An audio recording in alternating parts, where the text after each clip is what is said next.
How's it going, guys? This is Ryo Murata, photographer based in Tokyo. As always, in this video I had an opportunity to shoot with a Lomography 400. This time around I purchased, as always, 3 in a pack at a local camera store in Tokyo. What's interesting about this film in particular is that compared to the Lomo 800, there's not many people who sort of praise the Lomo 400. People just praise the 800 and not mention the 400. So because I never shot with this film, I can't say much unless I see it for myself. So this time around I went out to an amusement park location called YomiuriLand. This is located on the YomiuriLand Station of the KO line. By this point you guys might be like realizing, as a YouTuber, I keep posting these like videos on the KO line, and you guys probably like realize that I actually live on this line, and because of this pandemic I keep like shooting locations around my area where I live, so that's the reason why I shoot around the KO line. And that line specifically is a versatile like line because you can basically hop onto just one line and just head to the mountains and go hiking, or you could just go to the urban area of Shinjuku. So it's like one of the reasons I live on this island, this like area. So yeah, little background story. So yeah, I digress. So back to the topic, Yomiuri Land. It's hard to describe. It's more like an old-fashioned amusement park. It's not super old, but relatively speaking, compared to the sophisticated FUJI Island, it's more like subtle, not too action-packed. You know what I'm talking about? So it's more like a dating spot for those lovely like couples, and it's not a location for a single man as I do to like go there out there shoot with a medium format GW690. Okay, so before I show you guys like the footage of what I shot, there's like one thing I messed up with this shoot in particular. Unfortunately, I was not able to shoot a BTS for this, behind the scenes for this part. What happened is like really hard to describe, but the majority of people know that when you shoot with a 35mm film, basically the film actually extends out to the other opposite end and it kind of reels onto it. And once you're done with the 35mm, it goes back into the canister. Medium format in particular, it keeps on like extending and it basically wraps around the opposite spool. And what happens is that the end of the like film goes to the opposite end and it starts to like wind, and it has to be sort of like a tight wind, or else compared to the 35, the medium format film itself, you have to like wind it tightly, or else the light could like leak into the film from the top side and the bottom side. And sometimes there are those cases where you can't like wind it to that tightness, and what happens is a light basically leaks from the top and the bottom after you remove it from the film camera. And that just basically happened on my first roll, like shooting with a GW690. It was a first occurrence, and people call this a fat film. Is that the word? I don't know why they call it fat, but yeah, you guys can. This is basically sort of like what it would look like. The left side is like what it's supposed to look like, but the right side is basically a fat roll of film. And I basically thought I messed up on that like first roll of Lomo 400, but after I like sent it to the lab and got it like post processed, and when I got the film negative, I realized after scanning it, it had a really nice vibe to it, the what you call the light leaks coming into the photos. So the first like 8 photos that you see in the slideshow have that happening, and you be the judge. I personally like it, but there are people out there that think that it's, I mean, you don't need it, kind of. So yeah, enough already.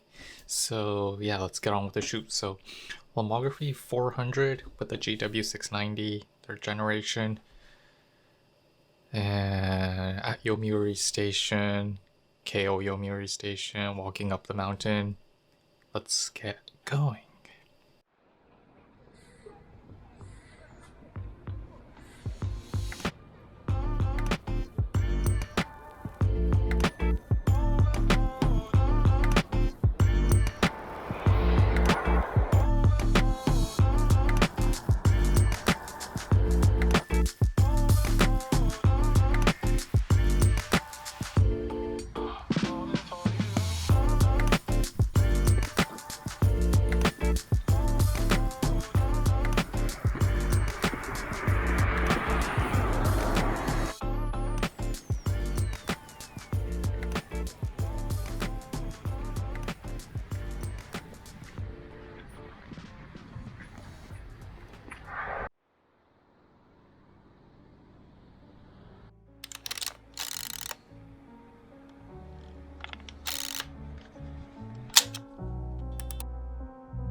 Okay, so the Lomography 400 in my mind gives enough contrast and punchiness to the extent, not to the extent of the Lomo 800 that I previously shot, but compared to the Pro 400H and the Kodak Portra 400 that I shot that have that pastel sort of washed out feeling, the Lomography 400 instead has this punchiness and a little bit of contrast that you can actually like post edit if you want, if you like that, punchiness of sort of like saturation going on in your photos. And there's actually that latitude that you can basically adjust in post, which I really like to do. And in my mind, I actually like the sort of like the vibrancy going on, especially in the skies of the Lomo 400 than the Fuji 400H and the Portra 400H, which have that sort of like washed out look. And in my mind, I thought that Lomo 400 would actually perform rather good, especially in the summer. I'm predicting it will perform really well during the summertime because that's where you get those punchy and highly saturated, highly contrast like lighting scenarios going on. So I think that's a great like film stock in my mind. I realized after shooting with Lomography films, the 800 and the 400 is, I think that in general, some people know, some people might not know, but Lomography series of films are more like aimed at consumers. So they are sort of like on the same par as in Kodak Gold, Kodak Ultramax, and Color Plus, which means that you don't have to stick it in the freezer, which is great for a lot of people because the main difference between these consumer films and the professional films is that these professional films like Portra and the Portra and the Fuji 400H, because if you put it in warm temperatures, the chemicals could degrade over time and that could affect your like overall image quality, resolution of your image in the post work. But the Lomography films in general, you really don't have to stick it in the freezer at all, honestly, because these like films, these like consumer oriented films were originally aimed at people who would take snapshots of their kids, of their, I don't know, documenting everyday life and taking a few snapshots in their camera and then storing their camera in a cabinet. 1 month later, they take it out and take another photo and then send it to a lab. And in most cases, these consumer oriented films do not degrade that much in a long period of time when in like room temperatures. So that's like one of the great things of having these types of consumer types of films, because if you're in those like scenarios where in a super hot location or super cold location, super cold location, what does that mean? Or super warm locations, like having the ability to store your like film in a warm room temperature for extended period of time without having that film degrade is actually a great thing about having these consumer films lying around. You can just put it on your desk and like forget about it. So other than that, it was like sort of like great time like shooting with this film stocks. Honestly, unfortunately, Kodak does not make a medium format, what you would call like an entry level like 120 film aimed at consumers that offer these warm vibes. So there's no like Kodak Gold 120, hint hint Kodak. If you make one of those, you'll probably sell a whole lot of those. But I wish they, either Kodak or Fuji, have these like entry level like films for the medium format at a reasonable price. I mean, and I guess this film stock fits in that area, and I think Lomography like hit the ballpark with this like film because it provides that sort of like special qualities of films, giving that punchy and saturated look in the medium format realm, and at an affordable price at the same time. So yeah, it was a pleasure shooting with this like film for this session. And if you have like any like questions, comments, anything, like feel free to leave in the comments below, because in my recent videos I'm getting more and more comments and it's getting harder for me to sort of reply to all those like comments. So yeah, it's great seeing a lot of people watch my videos, and yeah, if you're interested, please subscribe. Hopefully I'll make more videos along the way, but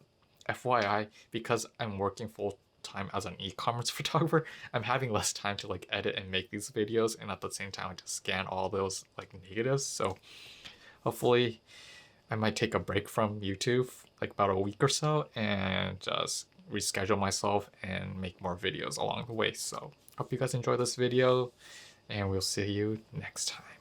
Peace. Random thing I realized is because I shot with the Lomo 800 and the Lomo 400, I have those boxes and I purchased the Lomo 100. I don't know when I'm gonna be shooting with the Lomo 100, but when I put it side by side, I realized that the Lomo 100 and Lomo 400, the ISO value of the 400 written on the box looks like a tin foil, so it basically like reflects light, but the Lomo 800 is a matte box like finish, so I don't know. Do you guys know why the 400 and 100 is like foiled while the 800 is just plain bland, like sort of like glossy like box? Like I don't know why they've done that to their like lineup. I mean, it would make sense if they have all their lineups in a tinfoil like manner, but tinfoil reflection box, I don't know what you guys call it, but I don't know. Is there like a reason behind that? And if you guys know, please leave it in the comments. I would love to know the reason. Is it because Lomography is trying to sell more 100 and 400 instead of the 800, which is being sold out, which is counterproductive for a lot of us? So, yeah. I wonder why.